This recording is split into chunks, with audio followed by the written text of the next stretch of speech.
दोस्तों, आज के इस वीडियो में मैथमेटिक्स पर चर्चा करने वाले हैं, तो आप हमारे इस वीडियो को एंजॉय कीजिए और अपने ज्ञान को बढ़ाइए। So let's start. Before it we want to discuss a विचार। ब्रह्मांड की सारी शक्तियां हम में ही हैं। जिद करना सीखो, संकल्पों को दृढ़ता से पूरा करने का प्रयास करो। जो असंभव दिख रहा हो वो भी संभव हो जाता है। तो इस चीज को हमेशा अपने ध्यान में रखिए, अपने दिमाग में रखिए और अपने आप को आगे ही नहीं सबसे आगे ले जाने की कोशिश कीजिए। तो चलिए start. 10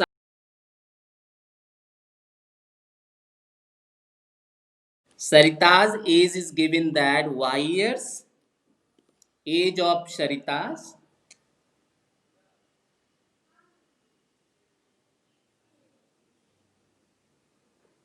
equal to y years.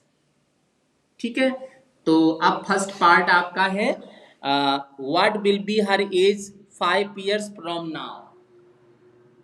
Sarita's as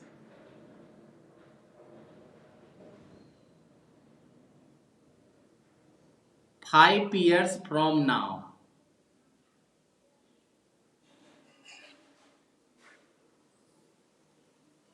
तो सिंपली आपको आंसर लिख लेना है, कुछ भी इसमें सब y प्लस 5 years। कोई कैलकुलेशन नहीं करनी है, सिर्फ आपको आंसर लिखना है क्वेश्चन के बाद। अब आपका यहाँ पे सेकंड पार्ट है। सेकंड पार्ट में दिया हुआ है व्हाट वाज, हाँ, what was her age 3 years बैक। क्या? Yes, of course, yes, correct correct. तो आपका यहाँ पे हो जाएगा सरिताज एज 3 years बैक। ये आपकी हो जाएगी y-3। आपने एकदम सही आंसर दिया, y-3 years। इसके बाद आपका थर्ड आंसर है, क्वेश्चन है यहाँ पे, थर्ड पार्ट है। यस, हाँ बताइए। हाँ 6, हाँ 6 टाइम्स लिखा है, तो मैथ में टाइम्स को इनटू कहा जाता है, तो यहाँ पे इनटू हो जाएगा। तो आप यहाँ पे लिखेंगे 6y। ठीक है, तो यहाँ पे इसकी एज हो जाएगी 6y ईयर्स। एकदम सही आंसर दिया। तो आंसर आपका यहाँ क्वेश्चन नंबर से थर्ड पार्ट का हो जाएगा सरितास ग्रैंडफादर, एज ऑफ ग्रैंडफादर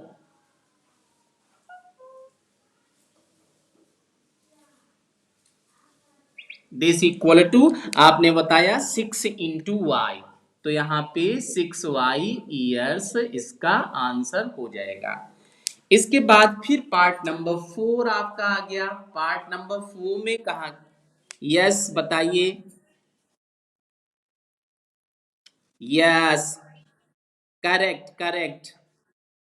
तो आप यहाँ पे लिखेंगे as of grand mother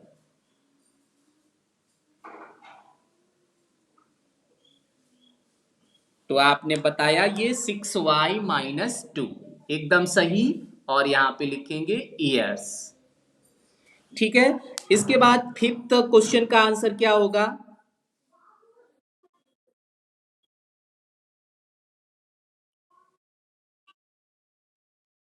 correct, एकदम सही बताया।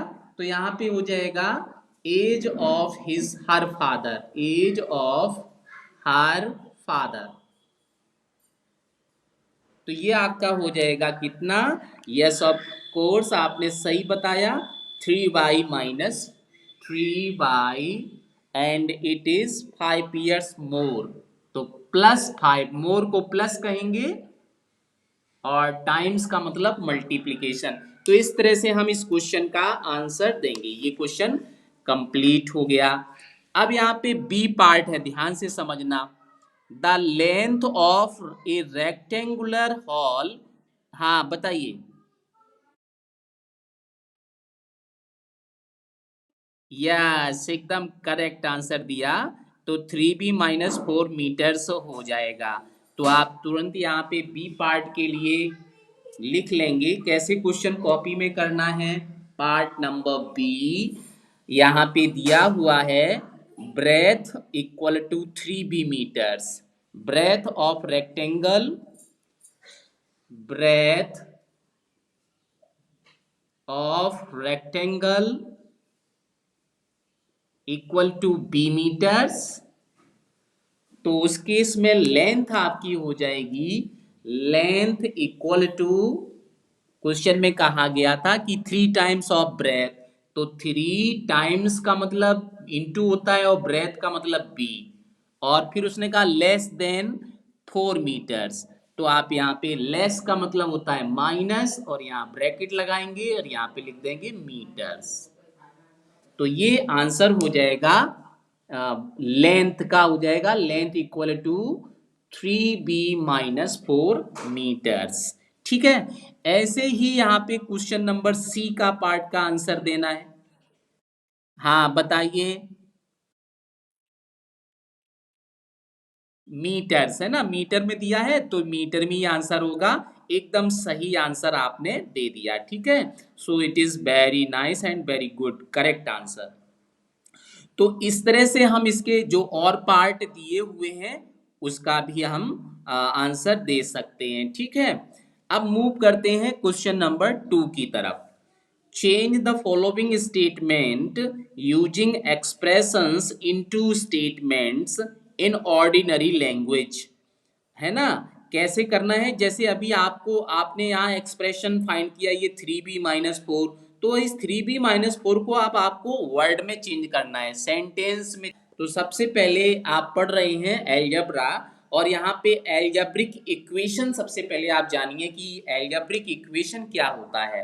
What is the meaning of algebraic equation? Algebraic equation,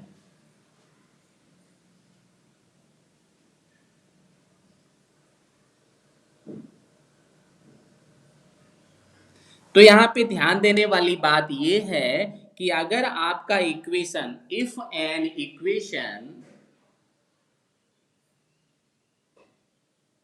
is in the form of ax plus B equal to C, अगर इस फॉर्म में लिखा हुआ है जहां पे a आपका कॉफिशिएंट होगा, b कांस्टेंट होगा और c भी कांस्टेंट होगा, तो इस तरह का जो भी इक्वेशन होगा वो एल्जेब्रिक इक्वेशन होगा। ये एक्सप्रेशन आपका एल्जेब्रिक इक्वेशन होगा। तो यहाँ पे आपको ध्यान देने वाली क्या चीज है? An equation contain 2 sides, okay, या फिर आप ऐसे भी लिख सकते हो, और an equation contains 2 sides, that is, one is left hand side and second is right hand side. तो ये आपकी 2 साइड होती हैं। एंड आफ्टर, ये तो 2 साइड होगी with equality,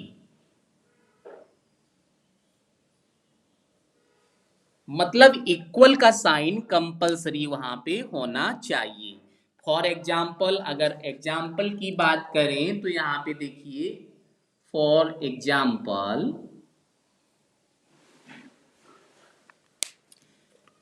x equal to 2 is an equation, ये आपका इक्वेशन होगा। x -5 equal to 8 is an equation, ये भी इक्वेशन होगा, क्योंकि यहाँ पे देखिए इक्वल भी आ रहा है, वेरिएबल भी आ रहा है और कांस्टेंट भी आ रहा है।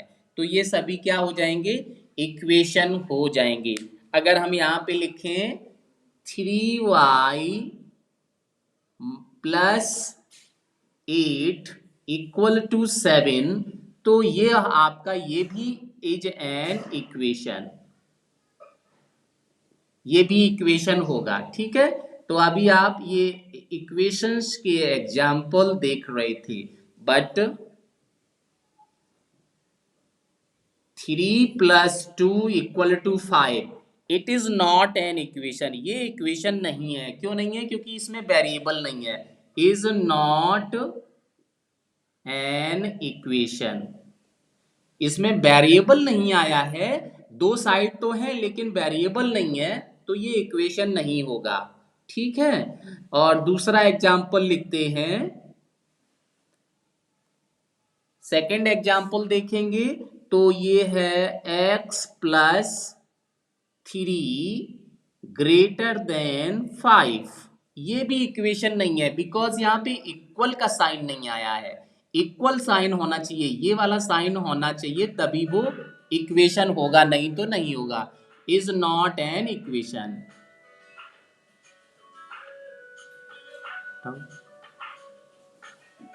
आइडेंटिफाई करना सीख गए कि किस तरह से आप बता पाओगे कि ये इक्वेशन है कि नहीं। आपको यहाँ पे कंपलसरी क्या चीजें देखनी है? सबसे पहले ये देखना है कि इक्वल साइन आ रहा है या नहीं आ रहा है। अगर इक्वल साइन है, फिर आप सेकंड टाइम्स देखेंगे कि यहाँ वेरिएबल है या नहीं है। कोई भी वेरिएबल हो सकता है। Variables are the alphabet letters from A to Z. ए से लेकर जेड तक जितने भी अल्फाबेट लेटर्स होते हैं वो सभी के सभी वेरिएबल्स होते हैं। तो वहाँ वेरिएबल है या नहीं है? अगर वेरिएबल भी है और इक्वल का साइन भी है और साथ में लेफ्ट हैंड और राइट हैंड साइड भी है, then that is known as an equation. वो सभी के सभी इक्वेशन हो जाएंगे। तो अब आप आंसर देंगे फटाफट। 17 = x + 7, this is equation. Yes correct, it is an equation. इसके बाद t - 7 > 5, this is an equation. No, it is not an equation, क्योंकि यहाँ पे ग्रेटर आ गया, इक्वल का साइन नहीं आया हुआ है, तो ये इक्वेशन नहीं होगा। इसके बाद में एक 7, तो ये आपका इक्वेशन होगा। आप लिखेंगे yes it is an equation. Second part है t - 7 > 5, तो ये आपका नो आंसर हो जाएगा, क्योंकि ये ग्रेटर का साइन आ गया। It is not an equation, it is not an equation. ठीक है, इसके बाद में आप देखेंगे सी पार्ट में आपको दिया हुआ है 4/2। हाँ बताओ।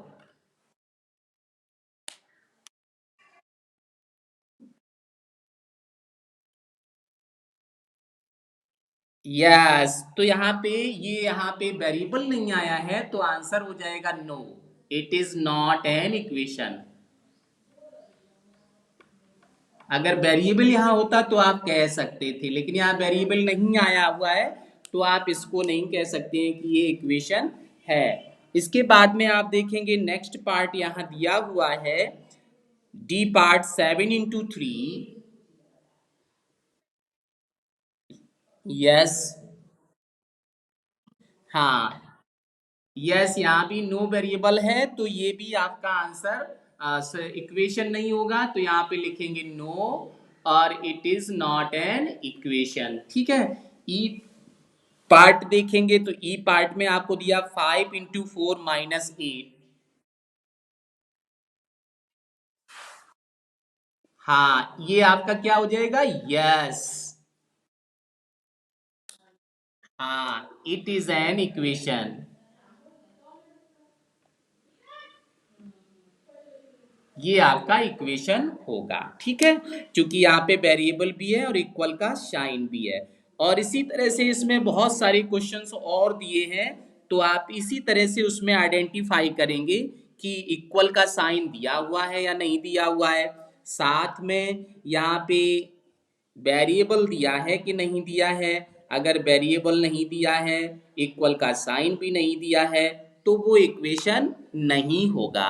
ठीक है, तो ये चीज आपको देखना है, अगर इक्वल का साइन दिया है और वेरिएबल का भी साइन दिया है तो वो इक्वेशन होगा। ठीक है, तो इसी तरह से यहाँ पे एक देखते हैं लास्ट पार्ट एन पार्ट दिया है। एन पार्ट समझिए जरा थोड़ा सा कि एन पार्ट का आंसर क्या देंगे आप। हाँ, क्या हो जाएगा। हाँ, तो यहाँ पे एन आपका हो जाएगा, जो आंसर है it is not an equation. Equation नहीं होगा, आपको हर बार में यही लिखना है, it is not an equation. अगर वेरिएबल नहीं है तो वो इक्वेशन नहीं होगा। ठीक है, तो ये हमेशा ध्यान रखेंगे, इक्वेशन लिखना ही नहीं है उसमें कि इट इज एन इक्वेशन। तो देखिए यहाँ पे जैसे लिखा था 20 - 10 - 5 एंड इक्वल टू 3 × 5। तो यहाँ इक्वल तो है, इक्वल का साइन दिया है लेकिन वेरिएबल नहीं है, तो ये एक्सप्रेशन तो होगा लेकिन इक्वेशन नहीं होगा। तो आप लिखेंगे it is no, it is not an equation, it is not an equation. क्यों नहीं होगा, क्योंकि यहाँ वेरिएबल ही नहीं है, तो वेरिएबल नहीं है तो ये इक्वेशन नहीं होगा। ठीक है, इसी तरह से कोई भी क्वेश्चन हो, अगर वहां पे इक्वल का साइन नहीं दिया है तो भी आप कहेंगे it is not an equation, ये इक्वेशन नहीं है। ठीक है, तो ये हो गया क्वेश्चन नंबर 1। इसी तरह से इसके बाकी के पार्ट कर लिए जाएंगे। अब यहाँ पे क्वेश्चन नंबर 2 दिया है, complete the entries in the fourth column of the table. तो ये क्वेश्चन कैसे करना है, इस क्वेश्चन को बताने के लिए बहुत सारे इसमें पार्ट दिए हैं। तो यहाँ आपको वैल्यू पुट करनी है। देखिए कैसे वैल्यू पुट करेंगे, यहाँ पे क्वेश्चन नंबर 2 की बात कर रहे हैं। तो यहाँ पे फर्स्ट पार्ट दिया हुआ है, ए पार्ट, दैट इज इक्वेशन दिया है आपको और वैल्यू ऑफ वेरिएबल दी है,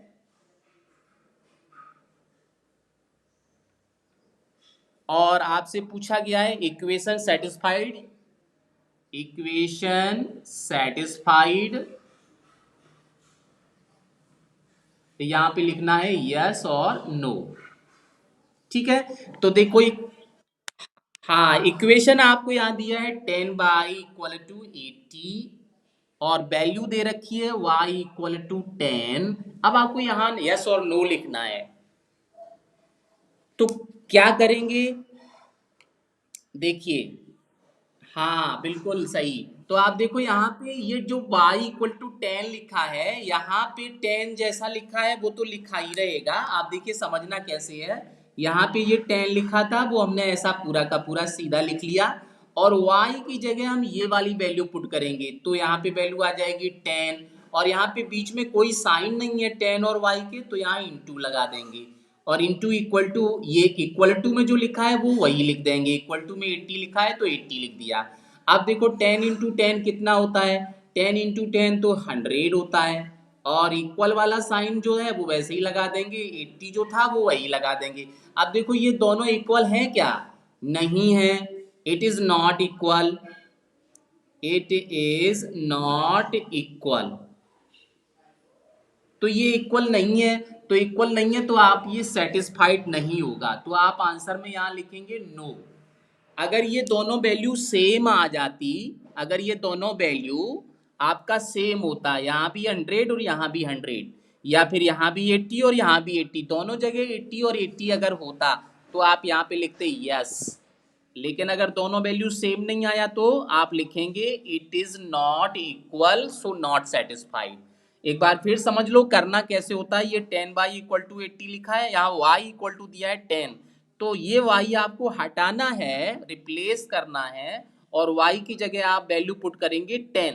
इस y को हटा देंगे और ये 10 लिख देंगे। 10 क्यों लिखेंगे, because it is given that y=10, y=10 दिया है तो y=10 पुट करेंगे। तो 10 × 10 कितना होता है, 100। ठीक है, 100=80। अब ये 80 तो आपका जो राइट हैंड में लिखा था वो सेम टू सेम लिखते चले जाना है, लास्ट तक लिखते चले जाना है। अब आप देखोगे कि ये दोनों वैल्यू क्या सेम है, नहीं है सेम, तो आप लिखोगे इट इज नॉट इक्वल, है ना। या फिर आप ये सिंबल भी लगा सकते हो यहाँ पे इस तरह से, इट इज नॉट इक्वल। तो ये अगर नॉट है तो यहाँ पे आप लिखोगे no, it is not satisfied. इस तरह से इसके जितने भी पार्ट हैं सभी पार्ट का आंसर आपको देना है। ठीक है, तो state which of the following are equation with a variable, give reason for your answer, identify the variable from the equation with a variable. So how can you solve this question? यहाँ पे हमें बताना है कि इतने में कौन सा इक्वेशन है और कौन सा वेरिएबल है, कौन सा इक्वेशन नहीं है, उसका रीजन भी बताना है। तो यहाँ पे देखेंगे क्वेश्चन नंबर फर्स्ट जो दिया हुआ है, आप देख सकते हैं this question number first, here is x is the variable and this expression have two side.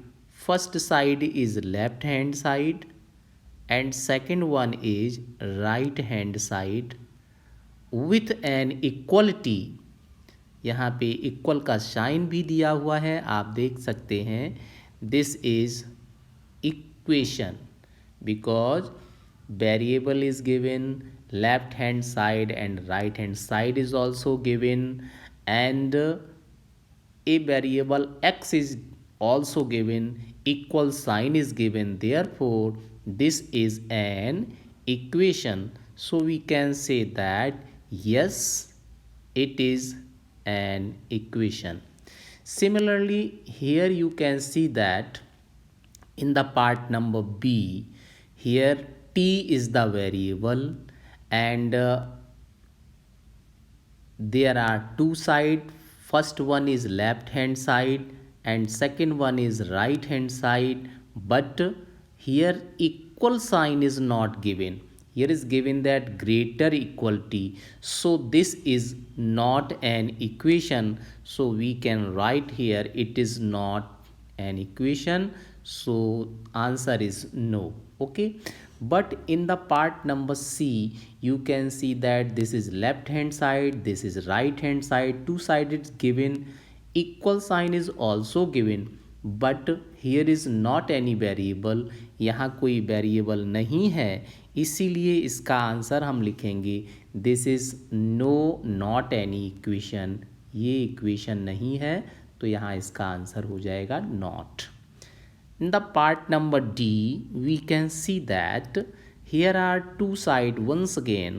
First one is left hand side and second one is right hand side, and equal sign is also given, but here is only numbers, no any variable, so we can write it as this is not an equation with a variable. Okay, after that in the part number E, we can see that here is left hand side is given, right hand side is also given, and variable x is given, equal sign is also given here, so we can write this is a equation.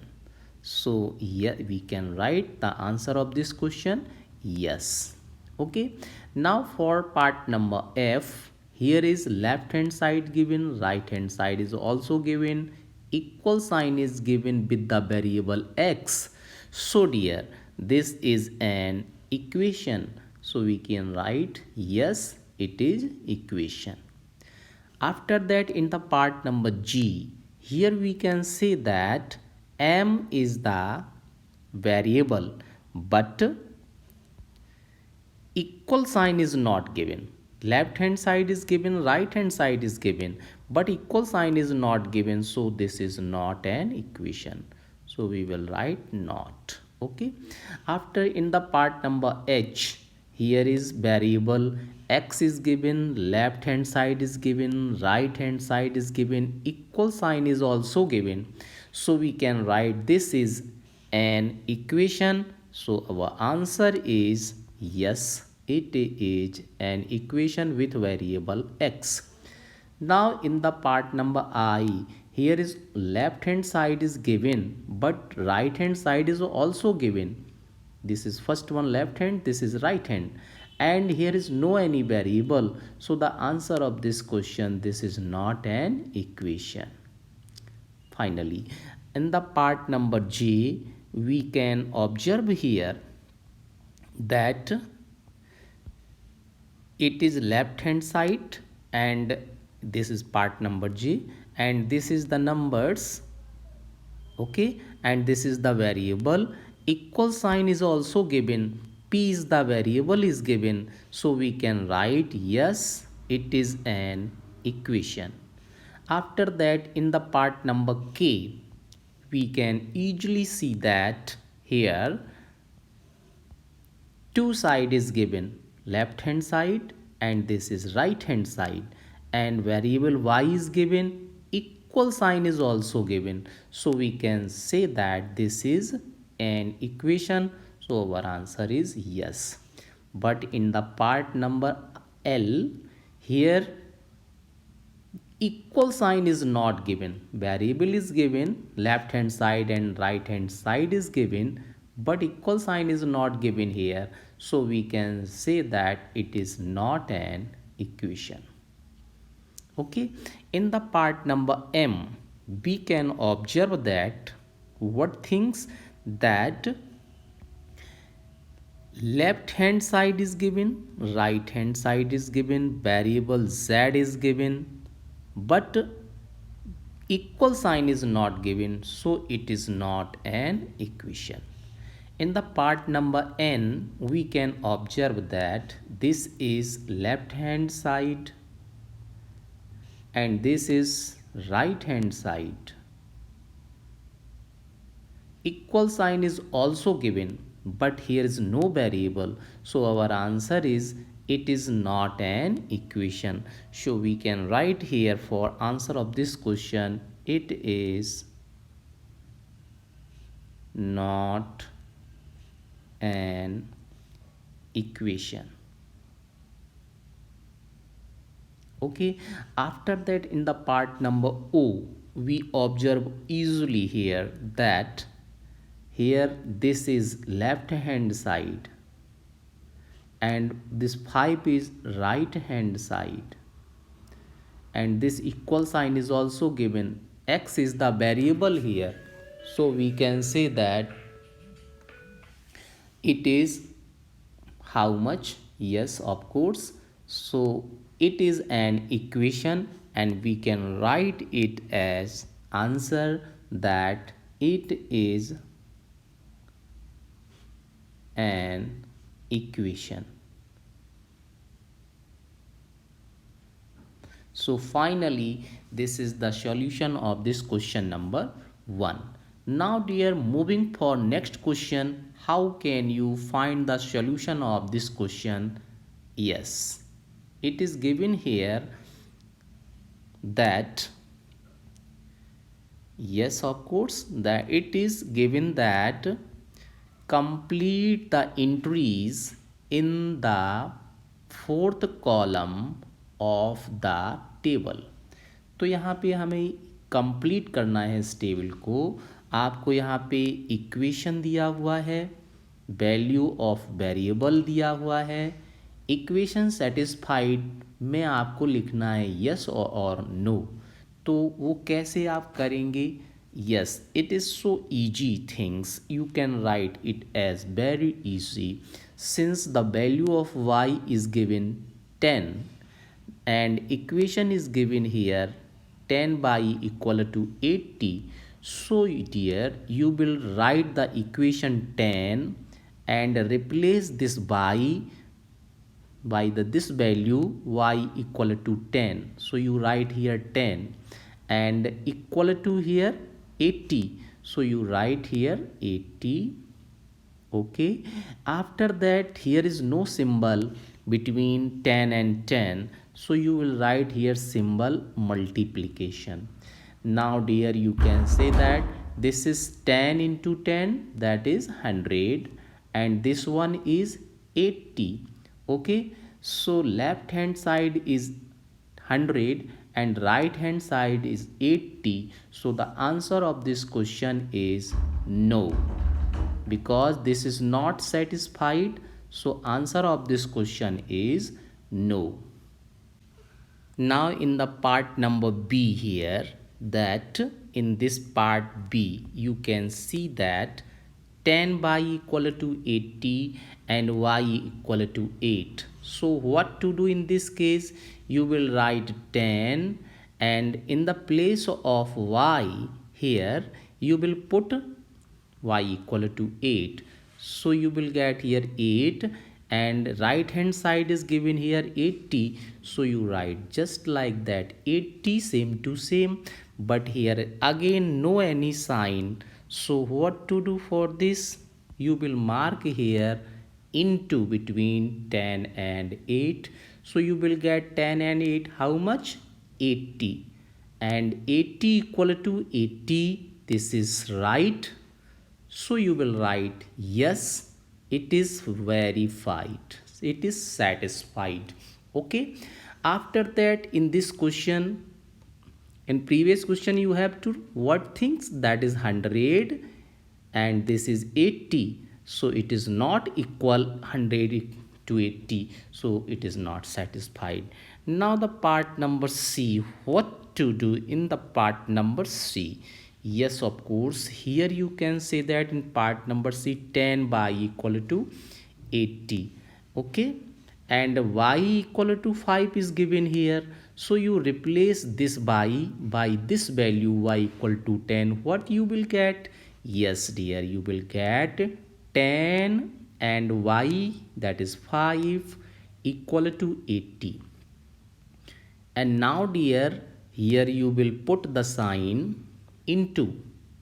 So 10 into 5, that is 50, and right hand side is 80. So dear, 50 never equal to 80. So therefore you will write not satisfied. No, answer is no. Okay, after that in the part number D, you can observe in this part number D that 4L equal to 20 and L equal to given that 20. So you will put the value of L, that is 4 into 20 and equal to 20. So dear, you know that 4 into 20, that is 80, and 80 is not equal to 20. So you will write this is no solution of, this is not satisfied. Okay, now in the part number E, what to do in this case? In the part number E, you observe that 4L equal to 20 and L equal to given here 80. So what you will get? That is 4 into 80 and equal to 20. So dear, you know 4 8 ja 32.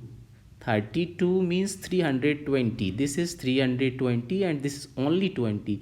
It is never equal to 320 to 20. So the answer is no, it is not satisfied.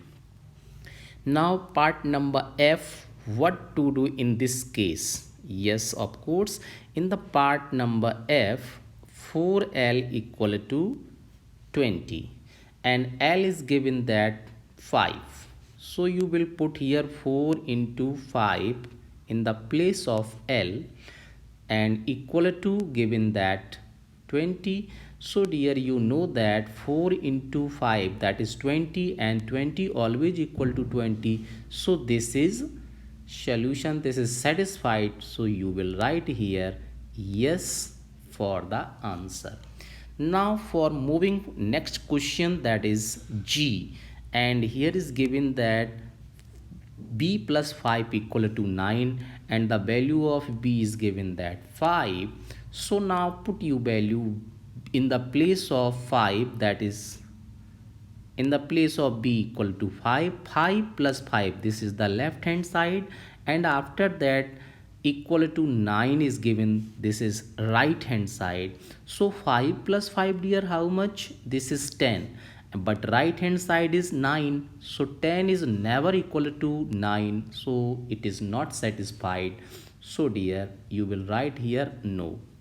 After that in the next part, here is given that is part number H, b plus 5 equal to 9 and b is given that 9. So what to do in this case? Yes, in the place of b you will write 9 plus 5 equal to 9, but here 9 and 5 14. 14 is never equal to 9, so the answer is no, it is not satisfied.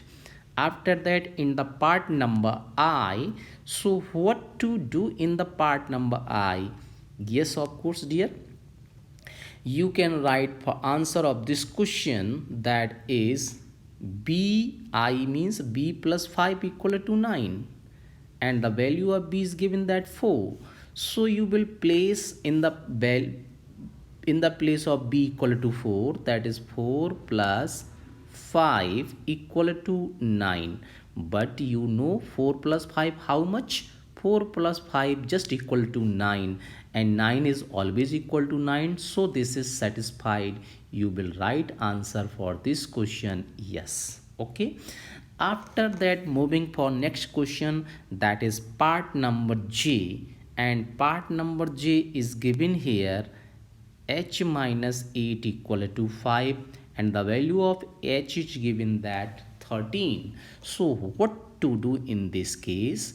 You will place 13 in the place of h, that is 13 minus 8 equal to 5.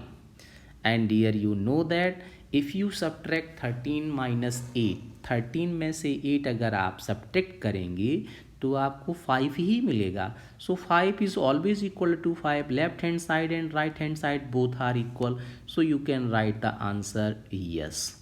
Okay, after moving for next part number, this is k, and k is given that h minus 8 equal to 5, and h is given that 8. So now you replace h by 8, that is 8 minus 8 equal to 5. So 8 minus 8 is always 0, so 0 is not equal to 5, so this is not satisfied. Your answer is no, because it is not satisfied. 0 is not equal to 5. After that, moving for next part, that is part number L, and part number L is given here just like that. You can observe that h minus 8 equal to 5, and h is given that 0, so you replace h by 0 minus 8 equal to 5. But dear, 0 minus 8 means minus 8, and minus 8 is not equal to 5, that is left hand side is not equal to right hand side, so the answer of this question is no. Okay, so dear, you will write here no for this. And now moving another question, that question is m p plus 3 equal to 1, and now value of p is not given here. Here is given that h equal to 3. So what to do in this case? आप इस जगह पे तो value ही put नहीं कर पाएंगे, तो यहाँ पे अगर p इक्वल टू 3 दिया होता तो आप यहाँ वैल्यू पुट करेंगे, तो यहाँ पे मिस प्रिंटिंग है, यहाँ h नहीं होगा, यहाँ पे आपका वैल्यू होगा p का. ठीक है, in all place you will take as p. ये p है, ये भी p है, और ये भी p ही है. ठीक है, तो ये आप p का वैल्यू कंसीडर करके यहाँ वैल्यू प्लेस करेंगे. So now you will put here in the place of p, that is in this equation. So p is given that how much? 3. So that is you will write here 3 plus 3 in this equation equal to 1. 1 is the right hand side, this is right hand side. So 3 plus 3, that is 6, and 6 is never equal to 1. So the answer of this question is no. After moving another question, now it is part number n, and part number n is given that p plus 3 equal to 1, and now here given that p equal to 1. So now in the place of p you will put 1 plus 3 equal to 1. So 3 plus 1 how much? 4. And 4 is not equal to 1. So you can write this is left hand side is not equal to right hand side. So the answer is no. It equation is not satisfied. And the part number O, what to do in the part number O? Here p plus 3 equal to 1. Okay, now the value of p is given that 0, so you replace p by 0, means 0 plus 3 equal to 1. And 3 equal to 1, it is correct? No, correct, not correct. 3 is not equal to 1, so you will write here that 3 is not equal to 1. So left hand side is not equal to right hand side, that is it is not satisfied. So answer of this question is no. And now again moving for next question, that is p, and here is given that p plus 3 equal to 1. This is given equation, and you will put the value of p is minus 1.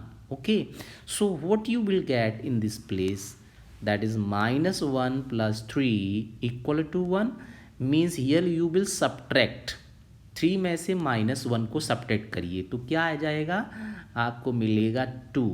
And 2 is not equal to 1, right hand side 1 ही रहेगा, तो ये कभी equal नहीं होगा, तो this is not satisfied. So you will write the answer of this question no. After that, in the part number Q, what to do in the part number Q here? So yes dear, it is given equation p plus 3 equal to 1, and the value of p is given that minus 2. So what to do? Yes, in this equation you will put p equal to minus 2. So minus 2 plus 3 equal to 1. So what you will get here?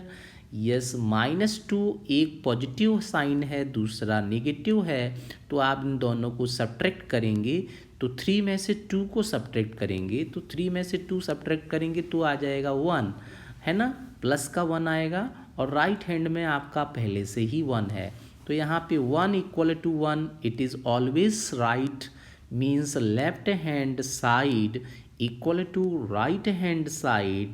So finally you can say that this is satisfied, hence it is satisfied.